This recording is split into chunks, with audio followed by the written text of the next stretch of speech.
um, Oh, sorry about that. no, it's fine. Go ahead. In Latin America, Eastern and Western Africa. So I've had the opportunity to work in lots of different settings, and my latest home is now DRI, and I'm really excited to present to y'all about the Circuit Rider program, because if it's one thing I've learned in working in lots of different settings, it's just how adaptable this program is. And based on all of the M&E experience that I've had and looking at projects all over the world, I really think this is hitting the nail on the head. And I'll go into a little more about why I think that. But yeah, so that's just sort of me in a nutshell and my professional career. But yeah, I'll go ahead and get started on the presentation. Share my screen. All right.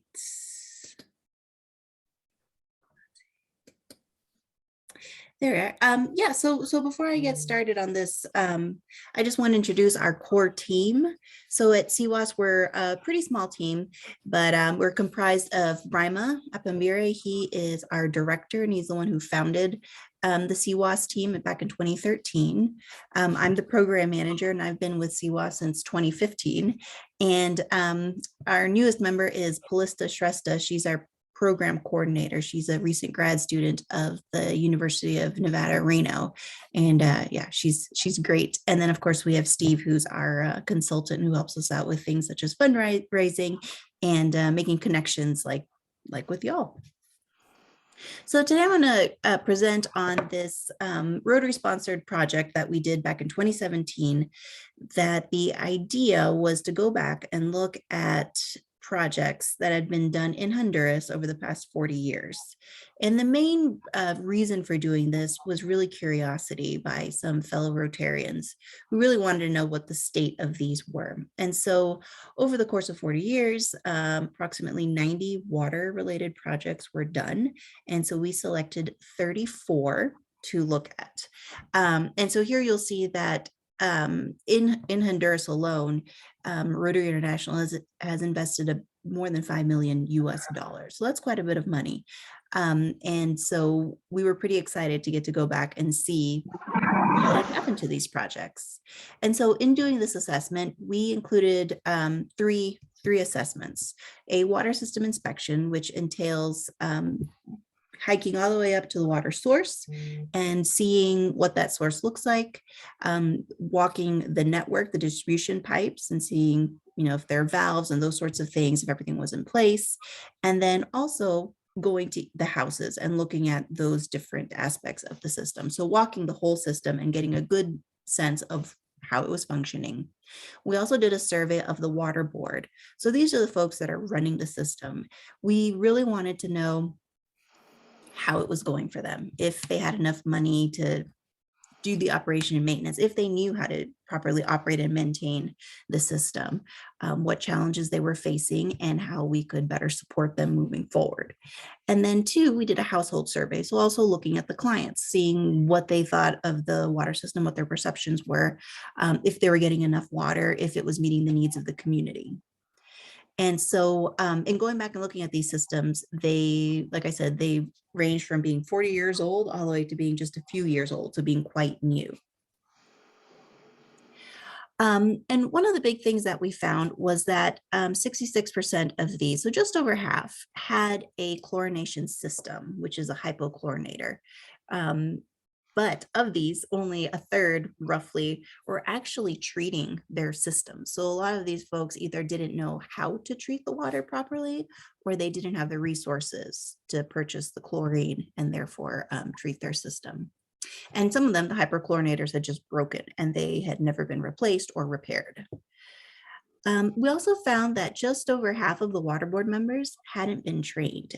And so this is no fault of anyone's. A lot of, like I said, a lot of these systems were quite old. Some of them were new, but the way these water boards tend to work is that they're community volunteers. And so they get voted in every so often. So of course, if you had an older system, the folks that had been recently voted in, they weren't there at the inception of the program. So they probably never got trained the way that initial water board did. So we did see some issues where folks who are running the system really didn't know how to properly run it or didn't have the tools to do so. The majority of the communities that we saw didn't have a map of their water distribution network. And why this is important is that if you have an issue, um, if you don't have a map, you don't know where your pipes are because a lot of them are underground. So there would be a disconnect between the tank and then house number one, but they had no idea where in between these could be. We also saw some communities where they were doing road construction and they had no idea where those pipes are. So if you've got an excavator coming in and digging in a new road, well, you might hit a pipe. So things like that were happening. And then two, the communities didn't have the funds to then fix that pipe. So having a map of their water distribution network is key. Less than 50% of all the water boards say that the tariffs that they were charging were sufficient to meet their needs of operation and maintenance. And a lot of that was because some of these older systems had set tariffs back in the 90s. And with inflation and all those things, especially now with COVID, with supply chains being interrupted and things costing even more, that money wasn't stretching as far as it needed to. And then only a third of the water boards reported having a life cycle costing plan. And a life cycle costing plan is key because that helps us plan ahead for routine maintenance, and then also to have a little rainy day fund in case something big breaks ahead of time. So we all have cars. We all know that in so many years we have to do new tires. We might have to, if we have older cars, we have to plan for things like the AC and other things going out or having to be replaced because they only have a certain life span. And so a lot of these folks don't know how to plan accordingly for these types of repairs that we know of moving forward in the future. So again, a lot of things were broken down simply because they just didn't have the funds. They hadn't been saving up for those big repairs and big maintenance things. So based on this assessment, based on all this data, we came up with some recommended steps for moving forward.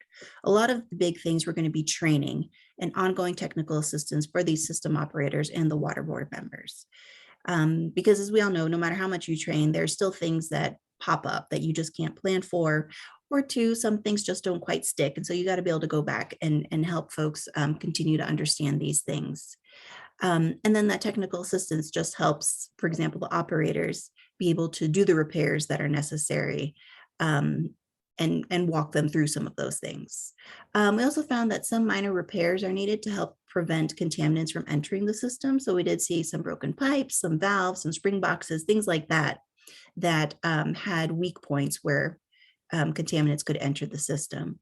Water quality improvement via repair and training on those chlorination systems. A lot of folks no longer knew how to operate the chlorinator correctly, or they didn't have the funds for it. So some repair and training, I think, would be key. Again, mapping out those distribution networks so that way folks have maps and can then better plan roadworks and be able to assess where things might be going wrong.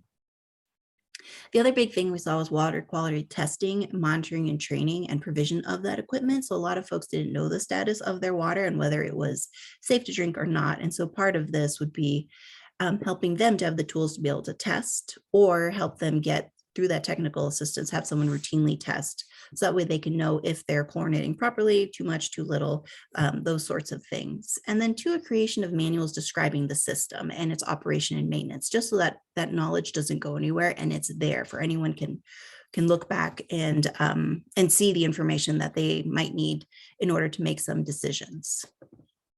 So this is, oops, sorry about that. Oh. So this is something that that Chris asked for us to delve a little more into. And so this is new from the presentation that I gave last week. But these are the big lessons learned that based on this information, I think could help with the sustainability of these programs moving forward. And I think these are the things that, if done from the very beginning of the program or the project, would make a huge difference. So as I was mentioning, documentation is key. Having those manuals that say, this is how often things need to be maintained, this is how they need to be maintained, this is how your system operates, I think would be fantastic to have binders in the office or wherever it is that they're keeping these things, just to prevent that brain drain, because new people are getting voted in to head these systems. And if they don't have that information they can rely on or get up to speed on, then you're losing a lot of information. Engineering plans and maps. So not just the maps of the distribution system, but also those plans that were originally drafted so that folks know, like, okay, this spring box is supposed to have a valve, and this is how that valve is supposed to function. This is where these things are supposed to be. This is how big of circumference of pipes that we have throughout the system. That will also help inform whoever is doing the repairs and maintenance. And two, later on, when it's time to expand the system, you know how it was meant to function. And so it's better, it's easier to plan those sorts of things. Community involvement, a lot of what we were seeing is that, and this is with working other partners, that in-kind support from the community is huge. That way they're involved and they really have a sense of ownership of the program. And then the other thing too, that we found, especially in these projects and in other projects that we worked in, is setting expectations that water is a service, and a service that needs to be paid for. So setting that expectation, and then also involving the community in setting those tariffs. So everyone knows this is where that money is going. This is why we're setting it aside. And that goes into the next point of that water board training.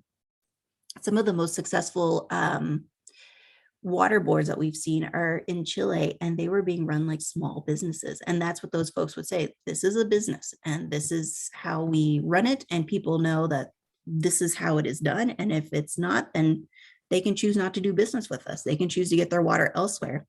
And yeah, that was very eye-opening. They had their bookkeeping systems. They were trained in accounting. They had their life cycle costing plans all set up. People could come in and look at those books and see where that money was going. They had a bank account where, again, the community could go to the bank and see, okay, that money is there, and that's the way it's supposed to be. So there was this level of transparency, and then also a level of almost professionalism of the folks who were running this. Everyone got a receipt every month, so everyone could say that they had paid their water in full or not. They also had set these expectations of, if you were late, this was the consequence, and it was across the board. So really training that water board to run this as a business, we found to be very, very helpful, and I think would be very helpful here as well. So this report that we created in conjunction with Rotary and our partners highlights all of these lessons and of over 40 years, which I think is now informing the Rotary Foundation and the Water and Sanitation Action Group. And not just them, these lessons are across the board for anyone doing WASH. And so I really want to pause here and say that the issues that we came across are not specific to Rotary programs, and they're not anyone's fault. Those are just the growing pains of a system over years. And two, we see this across the board in WASH programs. This is something that we continually see. So, so I just want to make that clear that Rotary did a great job in these projects. These are just things that naturally come up in any sort of program that you're doing long-term. And so the other thing that this report's being used is that it's also led to the inclusion of MERL in all new projects that I understand Rotary is doing. So really doing that monitoring, evaluation, resolution, and learning. And then it further highlighted the need for long-term sustainability in projects. People are now realizing, they're like, okay, there's more follow-up to be done over years. And it's quite interesting to go back and look at them and see what we can learn from just those experiences. And this is also informing WASH in general of the importance of capacity building, of life cycle costing, of setting those appropriate tariffs, and then updating them over the years. Because as I mentioned, a lot of these communities were charging funds that were appropriate, 20 years ago, and are no longer meeting the needs of the community. So this report, I think, has had a large impact in just informing a lot of different groups and further building that evidence of how we in the WASH sector need to prepare communities for success. And so this leads us to the next phase, and why we presented last week is because we're really hoping to fundraise so we can do a second phase. So based on this information, we came across issues and challenges, and we really would like to address them. So the repairs that we saw in all these systems, no matter how old, they all were in need of some minor repairs and some major repairs. We also came across some systems that had outgrown the communities, or I'm sorry, the community outgrown the system. So it's time for a larger tank. So those are the sorts of things that we're calling major repairs. Minor repairs are more, some valves were broken or were no longer in place. Some spring boxes needed a new cement cover. So little things like that the community can do with a little bit of guidance. Again, capacity building, really retraining the new water boards and the community members and the municipal level leadership so that everyone understands the importance of the system and how to properly maintain, and then also support those water boards to help them do the best job that they can do. Water quality testing training and equipment would be another important thing to provide, either for the folks providing the technical assistance or for the system, the water board itself, the water operator. So that's sort of to be determined. And then the other thing too is that we're really hoping to do some ongoing technical assistance with a group called AHASA. Now they're a group that is based out of Honduras. They've been doing this sort of work since the 90s, so about 30 years now. And they are just a really great group of folks. And so they are part of the circuit rider program that I mentioned previously. And for those who don't know what a circuit rider is, these are highly qualified technicians who are trained in everything from basic maintenance and repair all the way to bookkeeping, life cycle costing, all those sorts of things. And their job is that they're assigned a group of communities and they visit them on a regular basis. So not just when things are broken, but really just to check in and see like, okay, right now we don't have any big pending emergencies. Let's look over your accounting books. Let's see if everything's in order. You're having this issue with this particular community member who's not paying their water. Let's go see what we can do. So providing all that backup and that validation of those water boards, so that way they can do their job. And so we're really hoping to help provide those services and get those communities to buy in and subscribe to that service. Now that they've had, 20 years to run their own system, they're well aware of the pitfalls and challenges. And what those circuit riders or those technical assistants can do are help create those manuals. They can do water quality spot checks. They can help with that mapping. And like I said, they can provide those circuit riders that can go and visit them regularly and also help them with repairs and other emergencies that they may have. So sort of like a backup. And so what we're doing right now is that we are in the process of developing a global grant. We're hoping to partner with the Club of Denver Southeast and the 4250 club partner, as well as Honduran Rotary clubs. And so our next steps are meeting with the Honduran Rotary clubs that initially did these programs and getting their input and getting them to come on board and help in such things as participating in community meetings, helping us to meet with the municipal leadership and get them on board. And of course, there will be a myriad of other things that they can also help us with. They can be our eyes and ears on the ground as well. So that's where we are at the moment. And as I mentioned, we have a number of partners. We have DRI, which is our group. We've got AHASA, that group in Honduras. We're the ones who did that main assessment and will oversee phase 2. And AHASA, we're hoping, will provide that ongoing long-term assistance if communities will buy into that. And then we also have other partners. We've got the Inter-American Foundation and the Inter-American Development Bank. They haven't made any promises yet, but they're very interested in this project. And so once they see other folks buy into it, we believe that they will as well. 2 private foundations, the Geis Foundation and the Walsh Genetic Foundation, they helped fund the first round of the first phase of the project, and they have already promised funds for the second. And then other Rotary clubs in Colorado, they helped us in the past. And so we're hoping to tap back into them and see if they will help provide more funds so that we can now do the resolution piece of the assessment. And so I'll just pause there and see if there are any questions or comments from anybody. Victoria, could I add just a couple things? Oh, yeah, of course. Okay.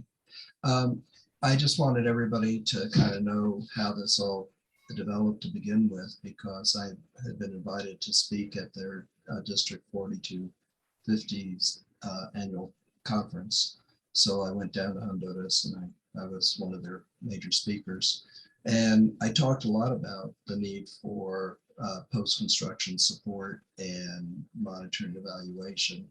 And so their district leaders asked to meet with me after that presentation, and they said how concerned they were that they didn't really know where all their wash projects were or what the current status was.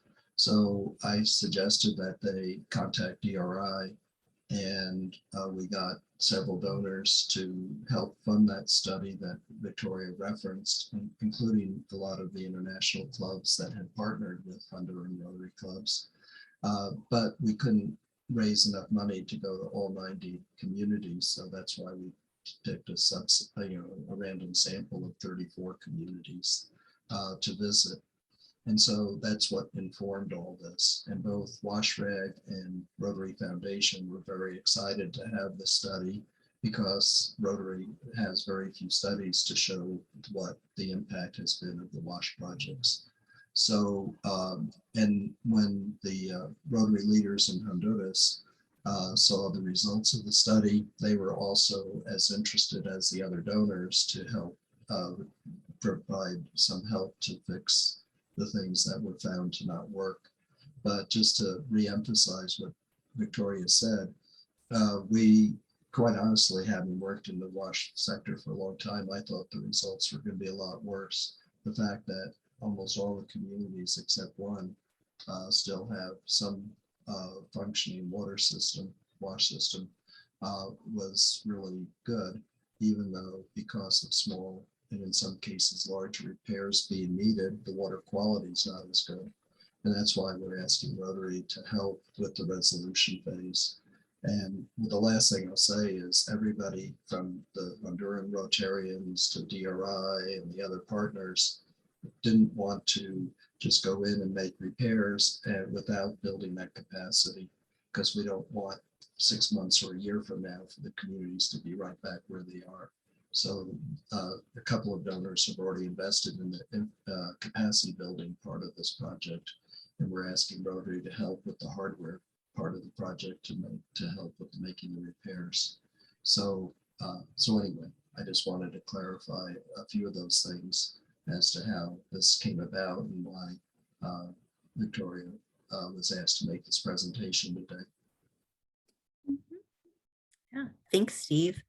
I see that there are a few questions in the chat. If you want, I can go ahead and address those, and then if anyone else has any.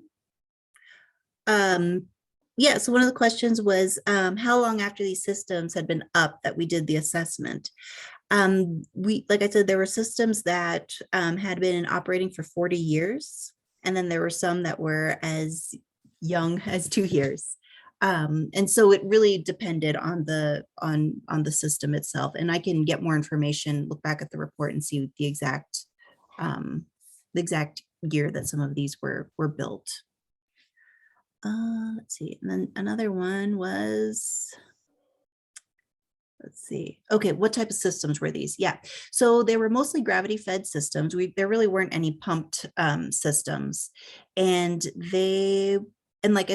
as Steve mentioned, they were all functioning to some degree except for one, but not optimally. So many of them weren't providing water 24 hours a day, 7 days a week, but rather, different areas of the community got water certain days and for certain hours. So people were having to store water. So things like that were happening. We did not do any health impact measures, so diarrheal incidents or anything like that. This was more of just getting assessment of how well the water system was working. And so I have done surveys where we've done that in the past, but we just didn't have the manpower to collect samples or to do health surveys. And then what was enough tariff? That really depended on the system and and community members. So for really small communities, it was a larger tariff per person to maintain the system versus ones with lots of community members that tend to be cheaper because it was spread out across more people. And so a lot of what we were seeing where people were paying, you know, a couple of dollars, and again, with inflation and the way prices have changed, that just wasn't enough. So it really depended on the system of what was being charged. But that's what I would say the majority of the water systems were, water boards were reporting, that they just weren't charging enough.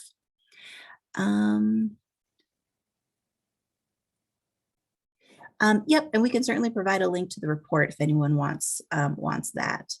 Let's see.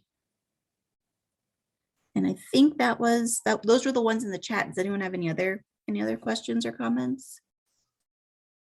Victoria, I have a question. Oh, hi, Peter.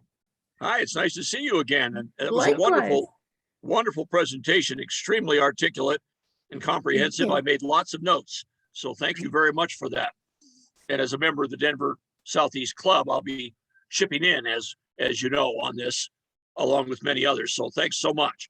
My question is about something that Rotary is big on, as you well know, the role of champions. Now, whether these are champions for projects that are in a club in a place like Denver, or champions in a community, such as a remote community in Honduras, they're all important. Could you say something about individual champions and their role and what you found, pro or con? Yeah. Yeah, so like we had mentioned, the communities, the water systems were all functioning. So there were certainly people who were at the helm and were, you know, taking this and they were not letting this die. So I don't recall particularly here who the champions were. I mean, a lot of them were the water board members. And in my work, I've come across folks who, the problem is that they often don't get new water board members because it's a lot of work and you're not being paid for it. And you have to deal with community members who are coming at you saying like, well, I don't want to pay, or, you know, things like that. So I've seen a lot of older community members are the ones who are the champions. They're the ones who continue to do this work. They're the ones who continue to do it because nobody else wants to. And they're the ones who are keeping it going. I've run into system operators who are 60, 70 years old, and they're still hiking up to the top of the mountain to do their work every day because nobody else wants to. And so those are really the champions, those folks who just continue to do it because they know it's important. And they were there at the inception of the program and they put in all the hard work and just, they know what life was like before they had that water system. So my second question relates to that, Victoria. That's an excellent answer. Thank you very much. And that is, in this case, with those champions, the community champions, to what degree are they political or even politicized or not? Yeah, I really didn't find that any of them were political or politicized. They were just regular folks who, like I said, knew what life was like before the water system and continued to do it. And I think, and so in other projects that we're doing now moving forward, we are looking for political champions. So folks in the municipal level who can champion this program and who can help get support from that municipal level. So being advocates for the program. And so work we're doing in Malawi that Steve's familiar with, and he's working with us on that. Really what we're doing is training those municipal level folks to be project champions and project advocates. Thank you. Yeah, so yeah, that's something we could certainly do here. And that's part of that training that we would do at the municipal level. Yeah. Any other questions? Otherwise, there's one here in the chat about the positive things that folks did, the positives that we saw. Yeah, like I said, a lot of the positive things that Rotary did at the beginning was getting that community buy-in. So like I said, those water boards were still up and running. You know, some of them barely, but they were still there. They still saw the importance of it and were continuing to man the ship. The other thing that we saw is that they were really well designed. Like I said, all of them except for one were still functioning, and even though they weren't functioning optimally, they were still getting, people were still relying on them, and they were still getting the water that they needed. And so I thought that was a huge thing, that just how well designed these were. And a lot of the things that I would say were positive and successful is that, yeah, these were really great systems. The problem is it wasn't anyone's fault. It was just that, you know, over the years, communities outgrow these systems, things break down. So I think overall, these were great projects. I think just time, like with everything, you know, we all own houses. With time, things start to break down no matter how well it was built. And so I think that was the main thing.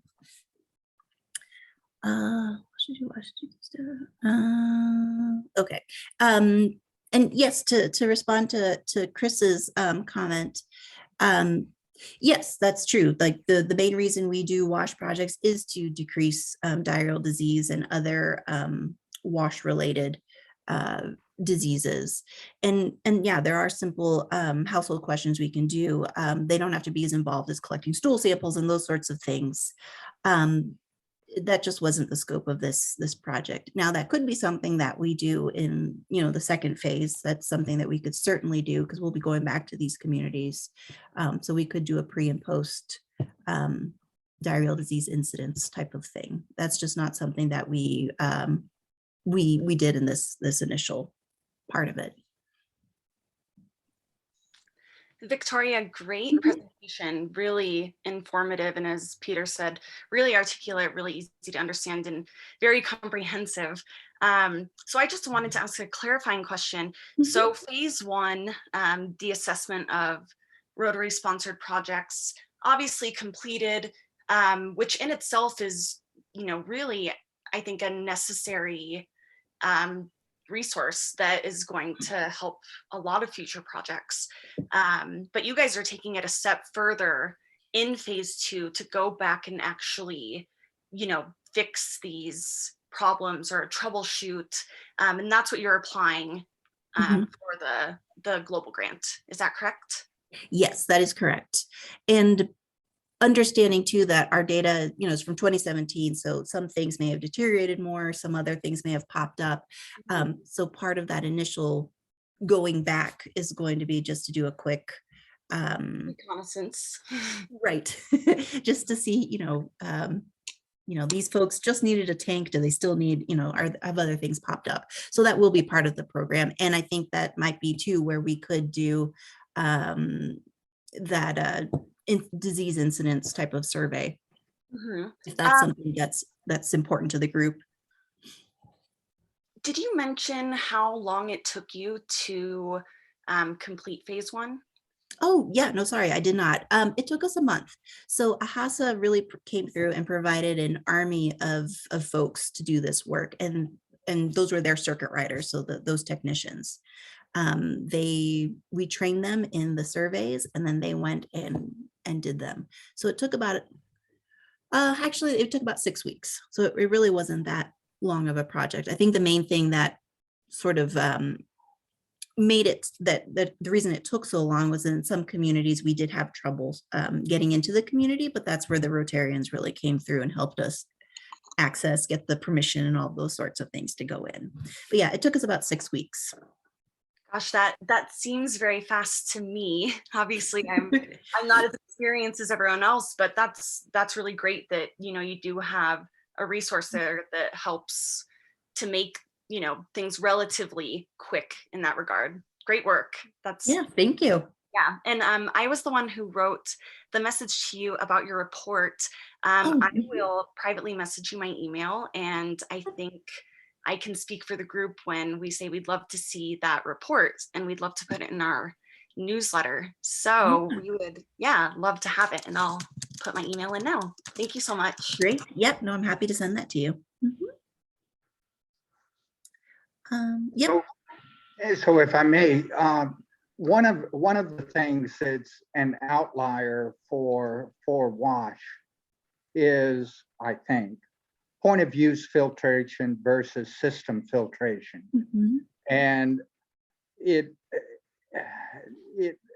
I'm interested in some evaluation methodology that lets us know whether we should be moving towards point of use filtration.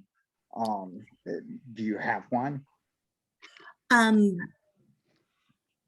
So we do have assessments, not with DRI, but ones that I did with CDC where we looked at those particular things. Sure. And so yes, I can share.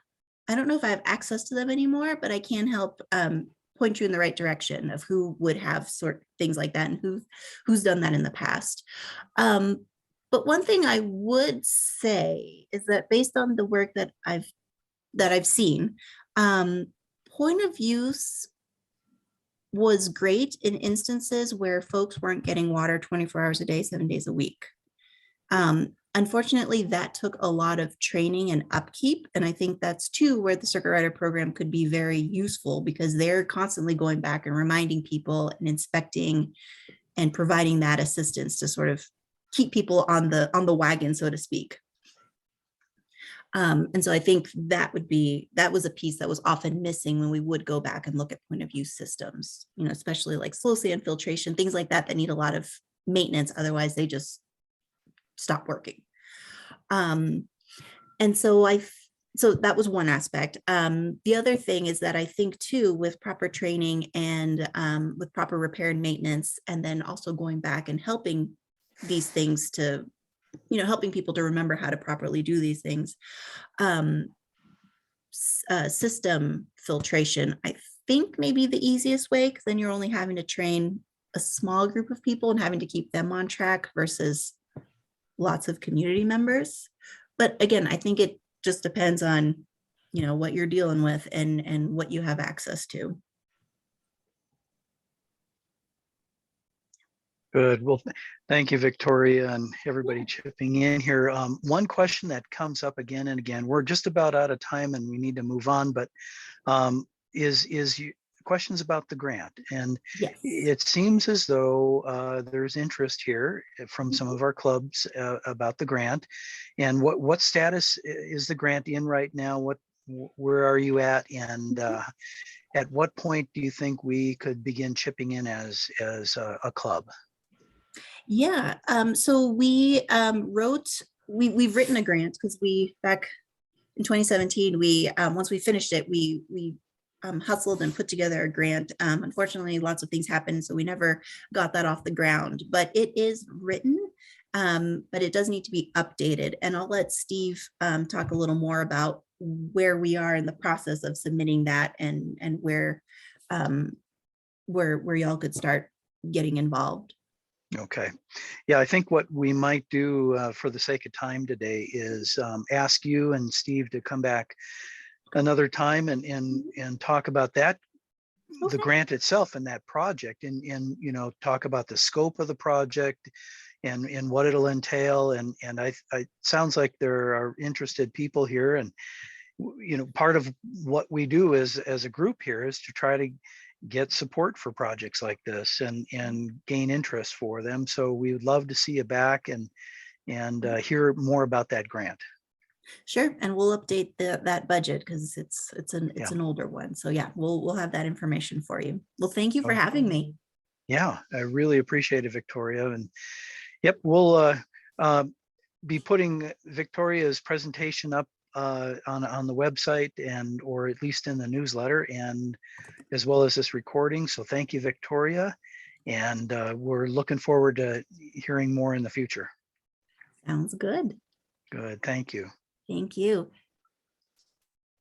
Excellent. Yeah, thank you, everybody, for great questions. And now we'd like to move on to our next speaker is Joshua Knight, and he'll be, I think, sharing with his partner there in Africa, but he'll be talking about a project in Cameroon. And this is a project in the works. So again, we like to highlight the projects that our clubs in our district are doing, they're involved in. And this is a good one. This is a one that a lot of people are involved in and has a lot of history behind it.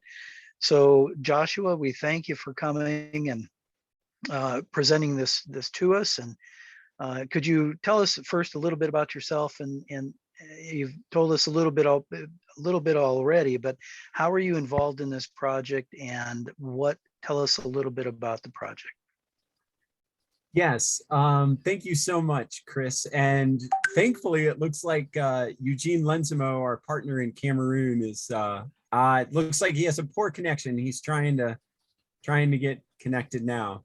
But I'll tell you a little bit about myself, and hopefully Eugene will fully be able to connect there. And so, like I said, I've been in this area for about 20 years. My wife and I started as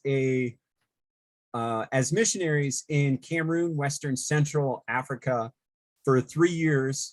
And I started doing water projects there, and I just really got addicted to it. And so after that, I continued to come back as a mentor with the Engineers Without Borders for a few years, then worked for them full time, and then moved to my current work, which is at Global Hope Network International, where I'm the program engineer there. And so with Rotary, I started several years ago, invited as a friend of Stephen and Peter, Stephen Werner and Peter Van Arsdale, and also Karen Loeb.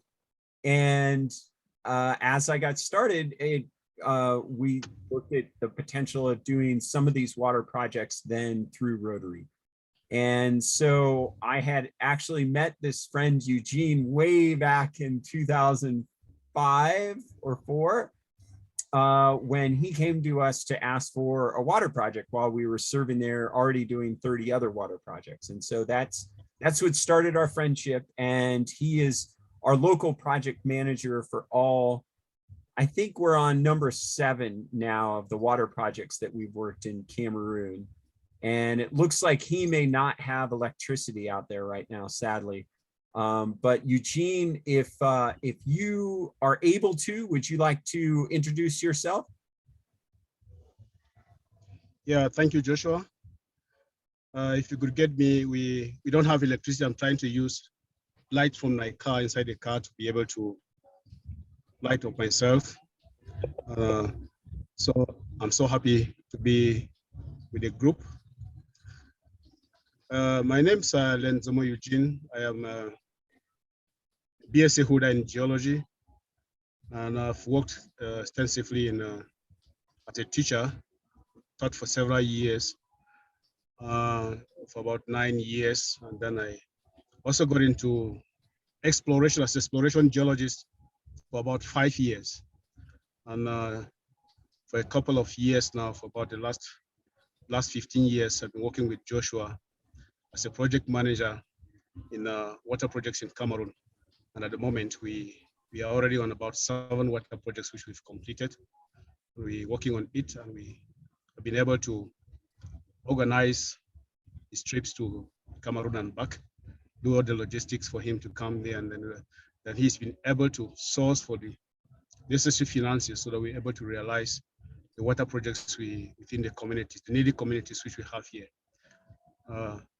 I think that briefly, this is precisely what I could say for now.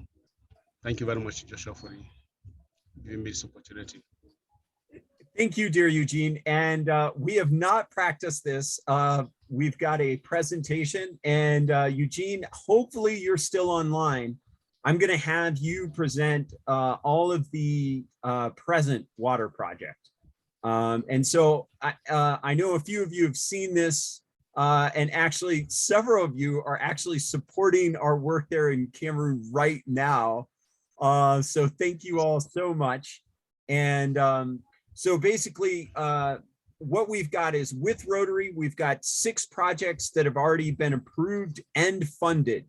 And because we had a few people who reached out and said, well, we've got funding, and so we decided to do an additional project, and this is in Mape, Cameroon.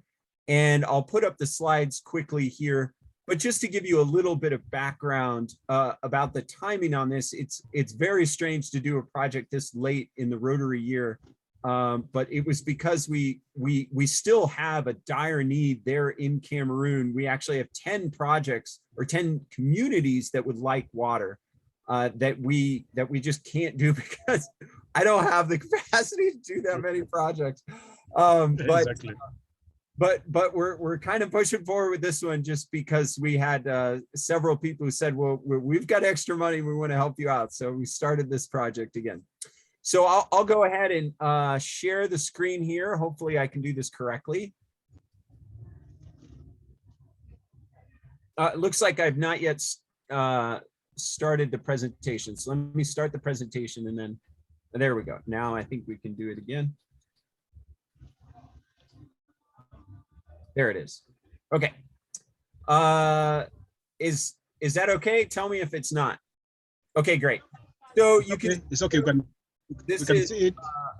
Great. This is MAPE Cameroon, and this is the one. This is the 7th project with Rotary, and we're gonna run through some of these old projects because I know some these before. Oh, I'm sorry. Did you want to add something? Okay, no. I'm going to go ahead and move forward.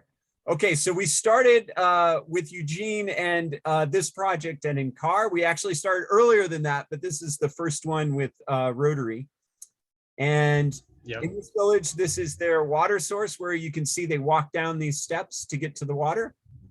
The community was amazing, over 30 community members. These are all community members, one technician. You can, I think that's Eugene there. Telling them how to do it, but that's all work themselves. And here's them putting in their pipeline, and here's the water that came from there. And then with that, we moved to Dodongo.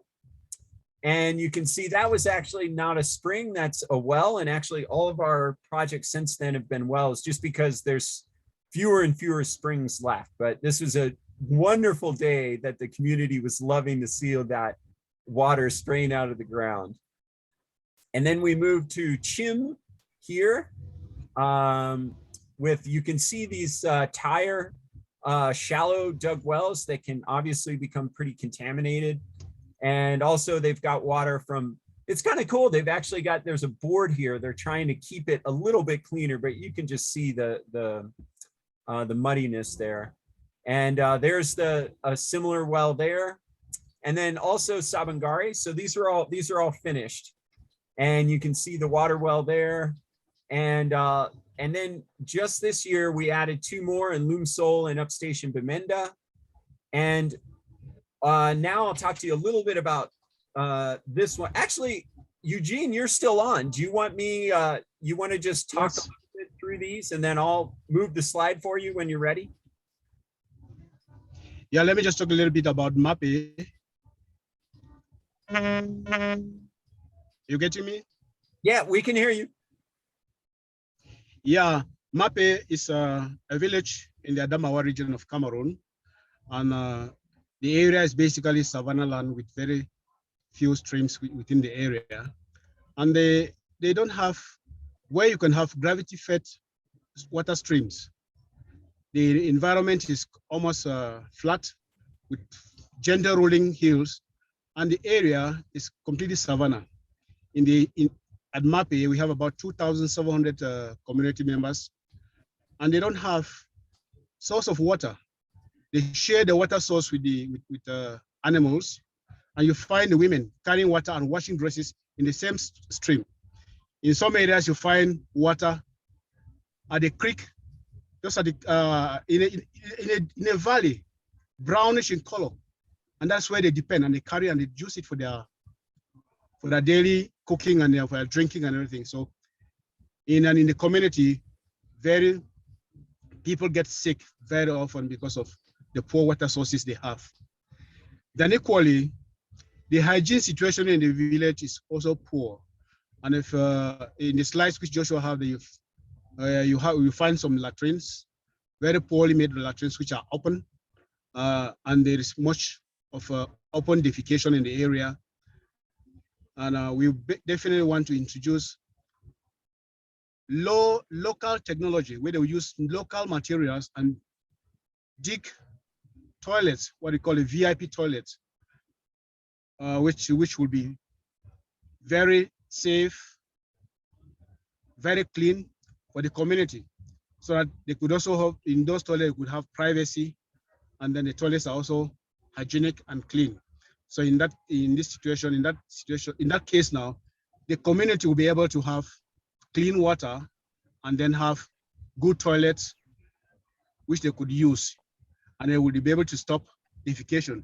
We want to replicate the technology of VIP toilets, which is ventilated improved toilets, excuse me, so that the community, we're going to teach the community how to do those toilets because they are cheap and easy to realize. But if they do not know the technology, they'll not be able to do it, and they'll still remain in such poor hygienic conditions. So in a summary, that is what actually that situation, or the picture of mapping. Thank you. I don't know, Joshua, if yeah, and I'm sorry, I was running through these slides, everyone, just so you could kind of get a feeling as Eugene was speaking. And these last 3 slides are showing actual pictures from MAPE, and a few of them, of course, the picture of the water tower going up is one of our current projects. We haven't even funded it yet. So these are what you're actually seeing in the community now.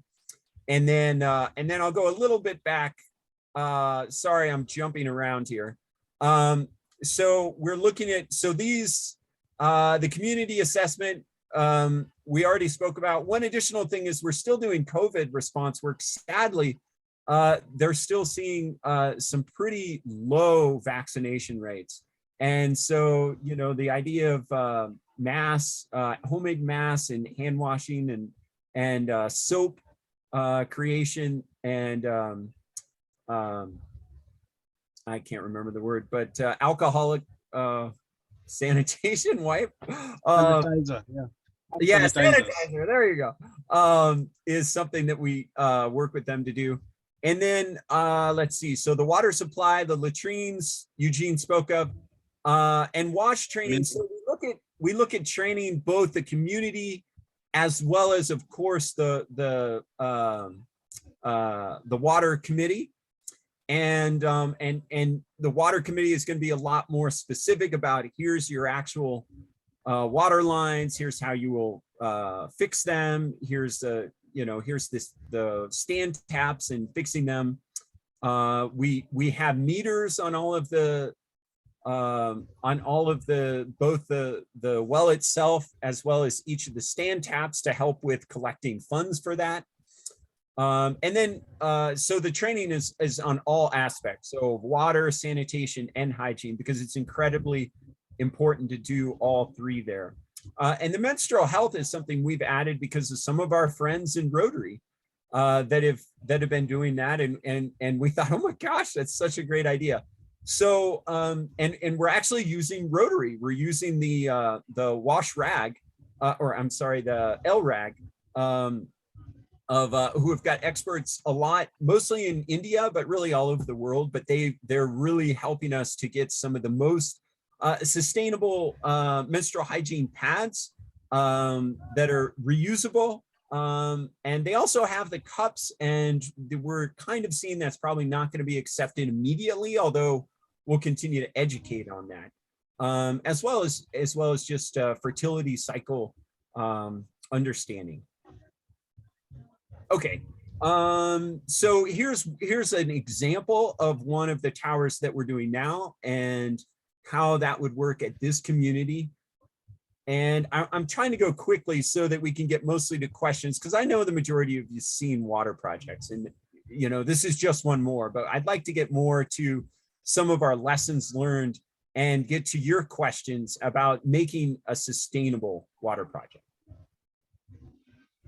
One thing that we have done for sustainability is increased our community cash contribution. So they're already doing the, they're working with us through each of the assessment, implementation, monitoring phases, but also ownership that we found is incredibly important is through this community cash contribution. And we started with 5%. We've been continually kind of increasing that up to 15% now. And we still have communities that really want to be on board. And the more that they can contribute, the more that they're really going to actually, be involved with the project. And so that's really critical. Let's see. We already talked about the community assessment. Their labor, so any of the non-technical labor is provided in kind by the community, as well as translation for us or for technicians that come from out of the area. And then room and board for those technicians, as well as for any Rotarians that are coming in, that would be reduced room and board. And then training of the water committee and caretaker. Whoops. Oh, I hope that didn't.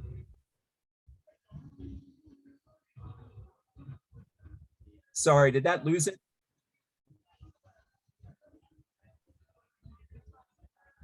Yeah, we lost. Longer show. We lost. Have to reload your presentation. Let's see if we can get it back. Yeah, I've never done that before, but I accidentally on a Macintosh, you put your mouse somewhere and all of the screens go away. I think that's supposed to be helpful.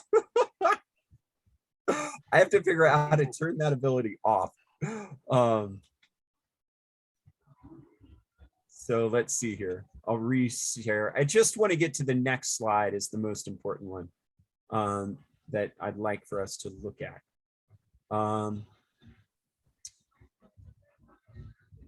And then, so here's the funding for it. And we can talk through this if anybody's interested, but basically it's a $50,000 project for 2,700 people. And we're including a lot of training. And I did mention the cash contribution. That's not of like the training and admin. It's only of the actual capital construction costs is their 15% cash. And so we're still looking pretty much for partner Rotary clubs to help us on this. All of you guys have helped us so greatly in the past. So we're just moving forward on that. And this is where I wanted to get to. I mean, oh my gosh, with Victoria on the line, circuit riders, I'm so glad I did not do this because of Victoria. This is number one. But we realize this is super important. And I will be honest, we have not yet implemented these in the community. Actually, Stephen Werner and Peter Van Arsdale have had a discussion with us to really help us increase the sustainability on the project. So I'm going to take the share off here just so that we can kind of talk, but I want to leave these up for just a second to talk through these. So we need the funding for the circuit riders. And what Stephen was pointing out is to get those going, right? So the idea, of course, it's sustainable is that they'll be able to pay for their own circuit rider over time.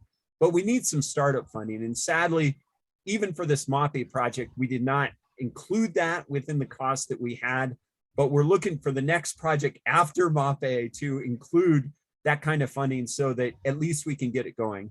And then also partners. So we don't have any partners in Cameroon. I've heard of a few people. We'd want Eugene to do it, but oh my gosh, Eugene has got so much going on already. But so we're looking for those partners to actually implement those circuit riders. And then also the community feedback and seeing now that we've got 6 projects working on our 7th there, finding out what worked for them, what didn't.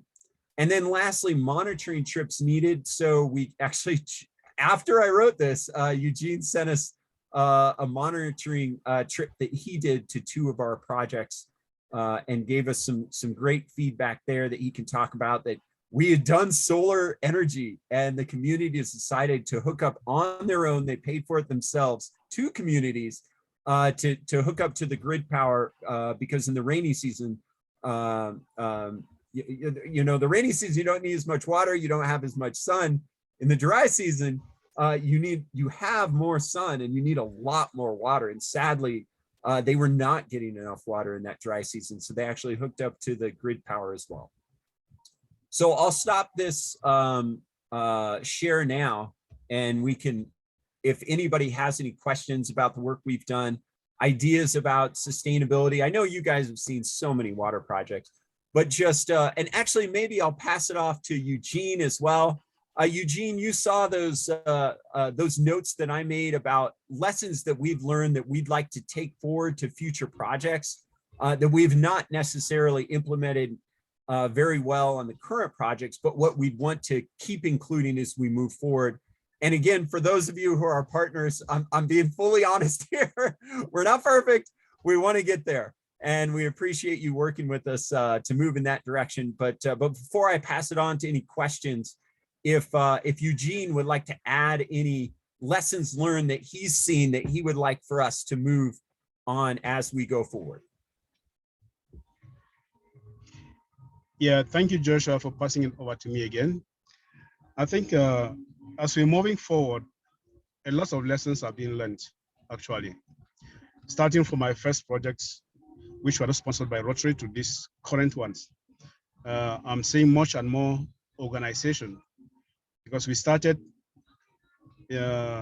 with Engineers Without Borders, and those communities were like, cash contribution to them was not like something very important. They gave what they could give, but Engineers Without Borders was able to do everything. And since we started with Rotary, and we insisted very much on the 10% home contribution, that has given more value to the project.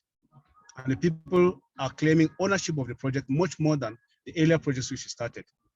And as we're advancing, I thought that as we're increasing the percentage, people will be running away, but people keep coming because they know the value of water. Then what we still find difficult is communities being ready to pay for the water. They always want to wait till there is an emergency before they will run around, before they have to come out with money to pay. And we've been discussing with some East Africans here, and we're trying to see whether we can, in the next future, we can introduce Lawrence pumps. They have a technology which you have to pay before you use. If that technology could come, then it will force most of the communities to be able to pay what they consume, and that will make it much more sustainable than waiting for when there is a crisis before they begin to contribute money. And I'm also happy that most people are taking care of their property when we hand it over to them. So I think that is basically what I could chip in for now. If there are other things, I think we could answer if there are still some more questions. Thank you. Thank you, Eugene. And just a shout out to Chris, I think it's Roselle, forgive me if I pronounce that wrong, who's sending us some specific data on Cameroon. Thank you so much. That is fantastic. I'm actually passing that on to our whole team right now, Chris. Thank you. Did you want to speak to that data that you're sending me, Chris? Pardon me? Who said what?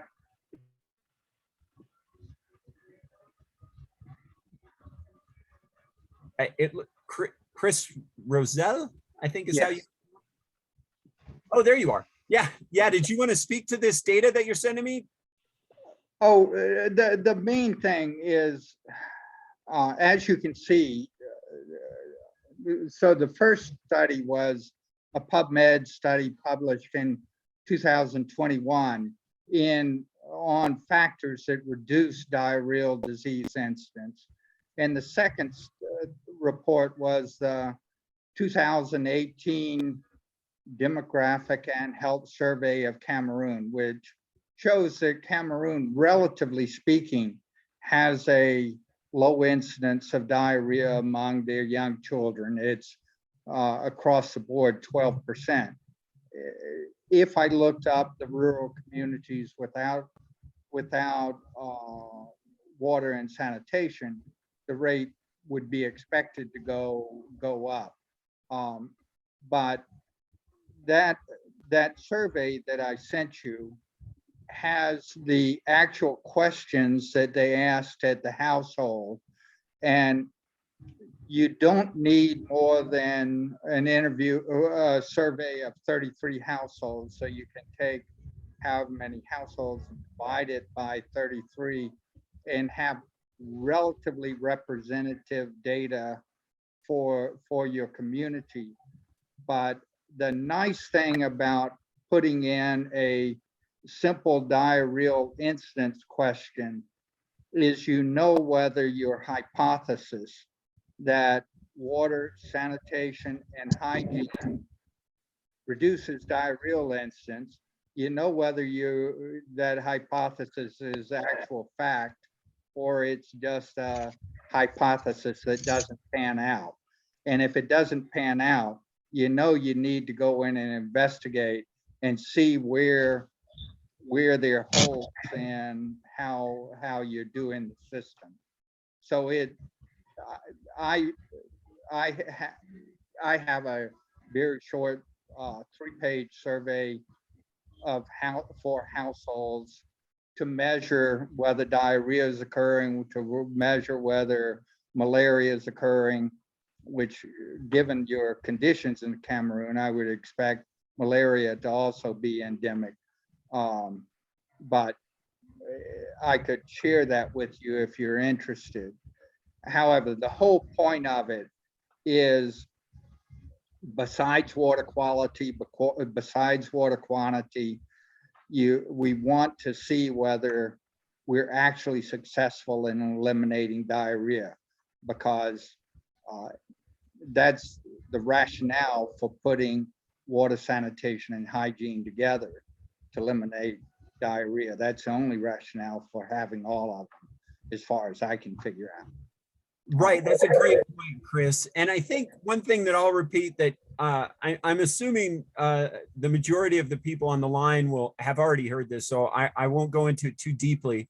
But I mean, I think Chris's point is, you know, for many years we started with water, it didn't work. People are still getting diarrhea. Then we added sanitation, people are still getting sick. So we have to add the hygiene as well, that we're really training them the best methods for water and for sanitation, that you keep yourself hygienic. No matter if you have a bad water source, if you have a bad latrine, there are ways that you personally can keep yourself and your family healthy. And those are such incredible, and they're actually the most important things you can do for a community over and above your water and your latrine. So I think we as practitioners, we need to be doing that. Every time we see the community, it should always absolutely include some kind of WASH training. And I'm looking at your data now, or at least of this one you sent me, and absolutely, we'd love, Chris, to, especially if you're working in Western Central Africa, I mean, to share data, that'd be great. So yeah, we'd love to work on that together with you, and then we're comparing apples with apples if we're using your same survey. Fantastic, thank you. I don't think I'm seeing anybody else, Chris. I think everybody's seen this like 12 or 13 times, so they've had enough. No, I think great project. Well, actually, it's a group of projects, and you have a lot going on. It's a heck of a lot on your plate at one time. Indeed. Yeah, and again, we want to shout out to everyone who's working with us. I think I saw at least Alessandro Sachs, Bob Rose, I know are specifically providing funding on our projects, and forgive me if I'm missing someone else as well, but we really appreciate your work with us on this. Yep. Excellent project. Good job. And we like to hear what our clubs are doing. You know, it might seem familiar to you, but maybe not to all of us. And so there's value in seeing what other people are doing. And thanks for sharing your project with us. We might be asking for updates, you know, in the future, because you have a lot going on, and it'll be interesting to see how it all works out, and, you know, learn a little bit from maybe the positives and the negatives, and things that maybe we can avoid in the future.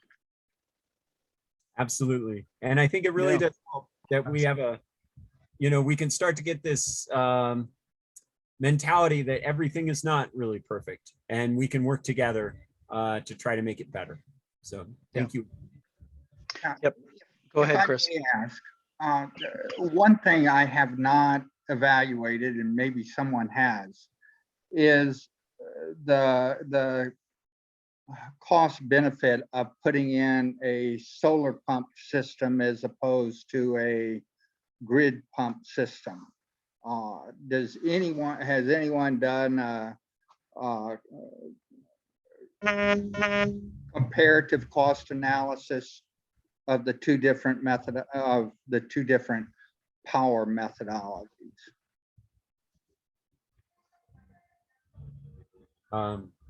That's an interesting question, and it might be something that somebody on our committee could take up and do the research on. Yeah, I'm going in with hand pump systems rather than solar pump systems. But when I'm told that people go in with grid pump systems, they say that, at least in Kenya, they said that the grid costs were relatively astronomical. The government charged such high prices for power that it was really expensive. But again, I haven't seen a comparative cost benefit analysis of the systems, and I'd love it if someone could just tell me rather than having to research it. I'll just tell you an anecdotal story from the work we're doing in Malawi, because we've been evaluating the water and sanitation needs at rural health clinics. And almost all of those rural clinics in northern Malawi where we were doing this work were hooked up to the grid. Malawi has pretty much electrified the whole country. But the plan was that these pumps would then pump water to the water tank, and then the water would be available for a few days.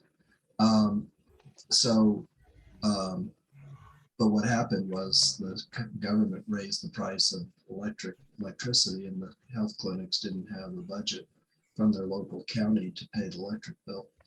So the staff at all these clinics were paying out of their own pocket enough of the electric bill to run the pump for a couple of hours to have some water in the water tank, so that on the days when they were serving a lot of people, including women and children getting vaccinations, they would have some water in order to wash their hands. But it was just kind of interesting because it looked in theory like they were all hooked up to the grid and they would have quite a bit of water access. But then the government raised the price and they didn't have the money to pay for the electricity. So it's not quite related to your question, but it's kind of anecdotal to what you're asking. I could say that in our project on an island off of Honduras, they didn't have electricity, so it did go solar for the pumps. They have since gotten electricity, but they're very glad to have the solar because the price of electricity from the neighboring island was very expensive. So, but I don't have numbers for you, but certainly they appreciated. And of course, the upfront cost is higher for us putting in the system, but obviously the long run is a benefit to the islanders. So just some thoughts. Bob, do you feel like the solar power pump technology is pretty straightforward and easy for them to manage? Well, there is a training factor for that, for sure. And so that's actually yet to be seen because that's not even up and running yet. So okay. We'll certainly be keeping, the training will be there. We'll obviously be keeping track of how it goes. Can I share something on that? Yeah. Yeah, this is Isaac. I'm in Kenya, and I've been working on some project, especially on WASH. And one of the experience that we have had, especially in Kenya, somebody have just shared that it's the cost of electricity is very high, even installation. And then another experience is sometimes when we have a breakdown of the system, it's extremely costly to replace the parts. We are having actually a lot of wells and boreholes that they had been installed, maybe using a solar pump, most of the solar pump. The challenge is when these projects are being installed, I noted that the community members are not trained on how to manage it.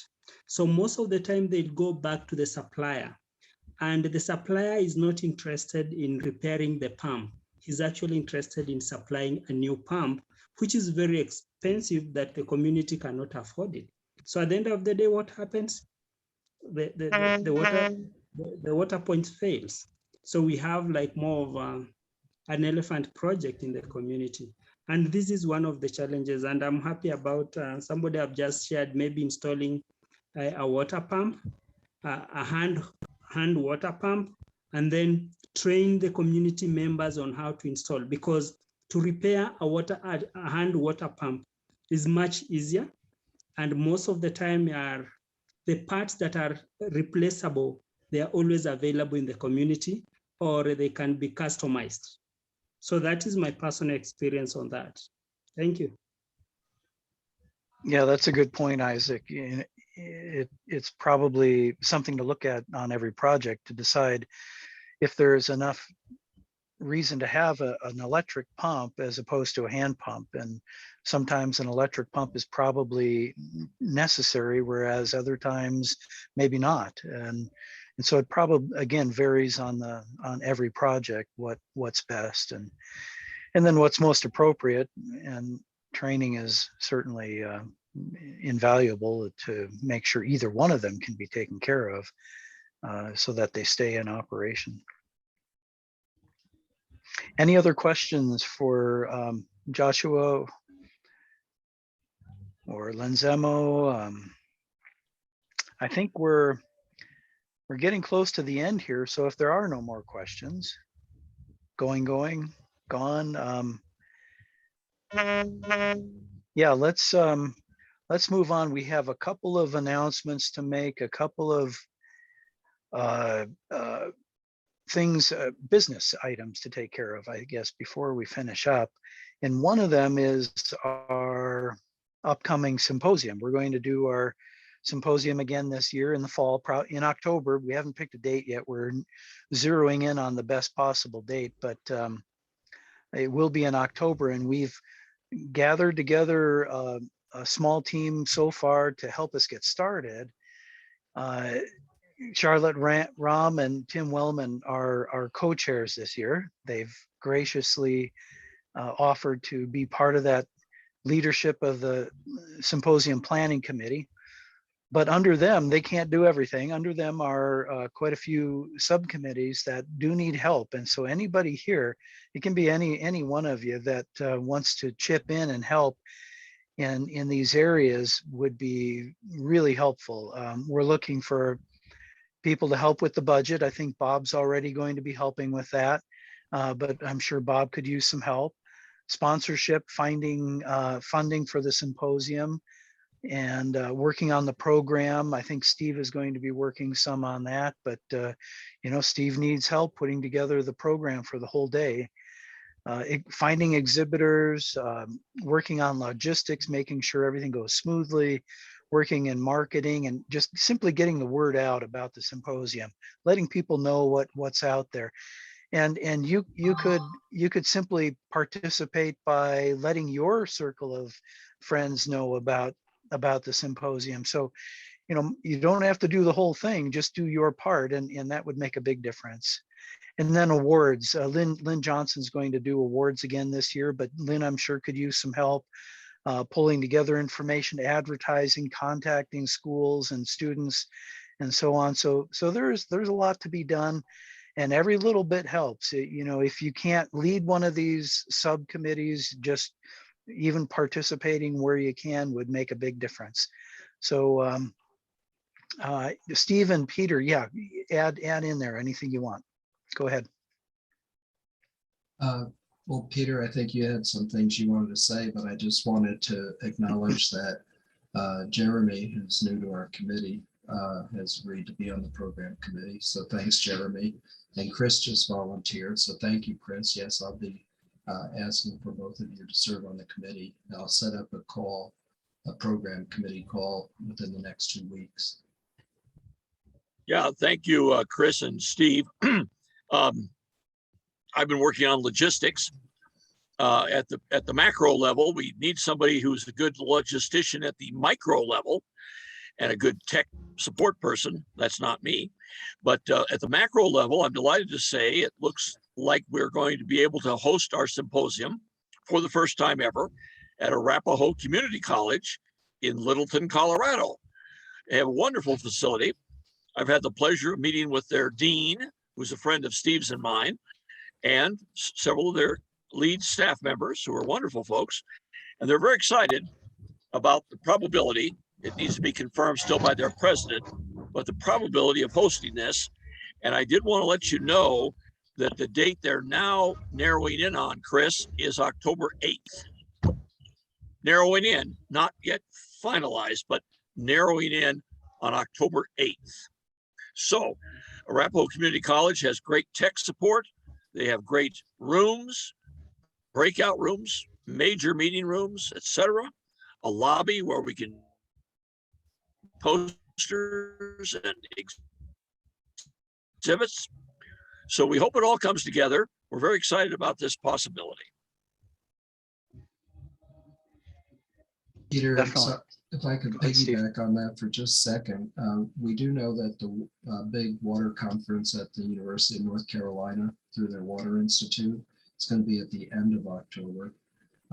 John, I just asked you if you knew when the EWB annual conference is, but there's no district conflicts. So if we could know when EWB is going to have their conference, hopefully early October will conflict with anything else going on. I mean, major WASH conference, that is. But if anybody knows of any other things going on in October, please let us know so we can factor that into the final date. Great. Yep. Again, any help will make a difference. I put in the invite for this meeting a couple of emails that you can contact Charlotte or Tim if you have questions for them about the symposium committee or the subcommittees. And you can contact Steve and Peter directly if you have questions for them. So now's the time to get started. The sooner we start, the easier it makes the whole process. Stretching this out and distributing among as many people as we can. It'll just make the load a lot easier. It's not a horribly difficult thing to put together, but just a few people can't do it. It takes a number of people. So your help is very much appreciated. Next is the Colorado Women's Day is coming up on, well, it's actually starting on Wednesday, and it goes Wednesday, Thursday, Friday. But Friday's the big main event, mostly the morning, and then finishing up with a lunchtime presentation on Friday. A number of us are going to be part of that. So if you're still interested in attending, I believe you can still buy tickets. In the invitation to the meeting was a link to coloradowomensday.org, and you can sign up if you like and learn more about what that's about. Colorado Women's Day is the proceeds from the event is going to help fund some of our district WASH projects. So we ended up getting 4 applications, and we're going to sort through those, and some or all of those, depending on how they work out, are going to receive the funding from Colorado Women's Day. So this is a real joint effort between Colorado Women's Day and our District 5450 WASH group. So our participation and our support is very important to the success not only of the Women's Day event, but our own projects. So the more we're involved, the more support we raise, and your support's really integral in that whole process. So we appreciate everything you're doing to help move that along. Let's see, the last thing is Symposium, presentations. Yeah, I think that's about it. Does anybody have anything else they want to add before we wrap up? Steve. Chris, yeah, I'm sorry I always do this, but I forgot to also mention that in regard to the program committee, we would like to see if there are themes. Maybe you could mention some of the suggestions so far, Chris, but the theme for our conference always shapes the program. So if you have ideas of a catchy theme, last year we called it the blue thread that wove through all of Rotary's other programs. I'm paraphrasing, but we're open to suggestions for themes. One suggestion I can remember is around the impact of climate change on WASH and the availability of water. But we are open to all suggestions right now. So if you have something you think we should focus on, let us know.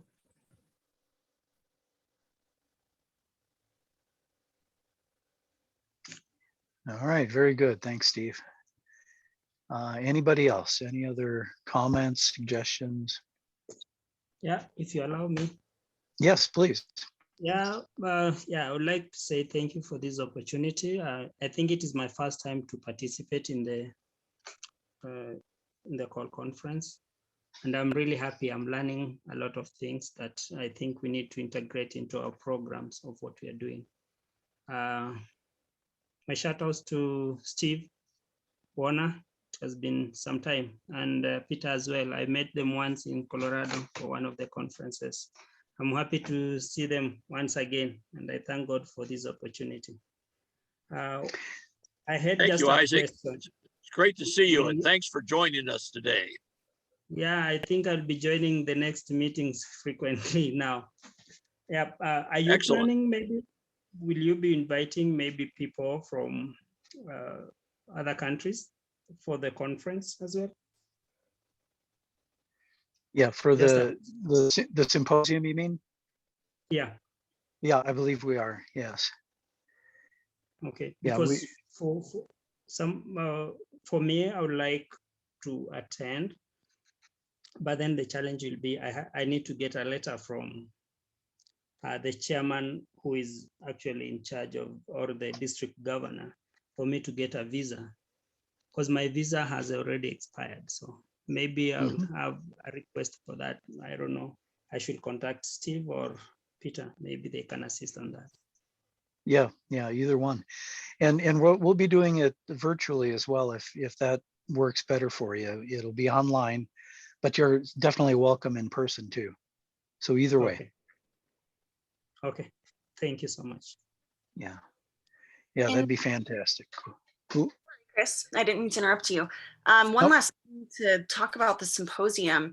Back 3 years ago, when I was first getting an introduction to Rotary and WASH and all of that, I met with Heidi Rickles, who I'm sure most of you know and are very fond of. She's another one of the heavy hitters in our group.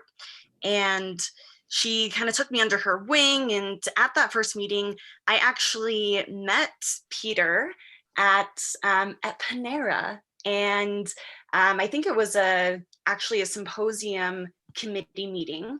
And again, having no Rotary experience, just coming back from Sweden, where I got my master's in public health. I was the exhibitor chair for the symposium, and it was awesome. It was rewarding. I was supported. So if you think it's going to be too hard, it isn't, I promise. And it's really great. We have an awesome foundation of people who are willing to help. And it's a really great way to meet people. You learn a lot. If you have any questions, contact me. I'll put my email in the chat, but obviously, again, contact really actually anybody in this group. We have a lot of people who have been involved in many aspects. So spread the word, get involved, say yes. And that's it.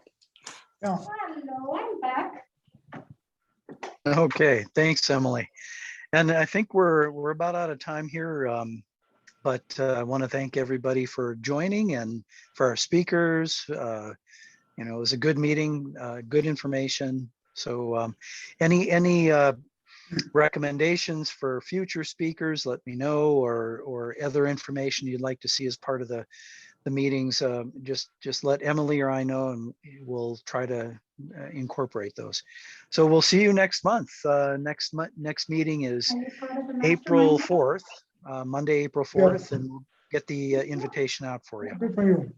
Thanks a lot. See you all next month. Bye-bye.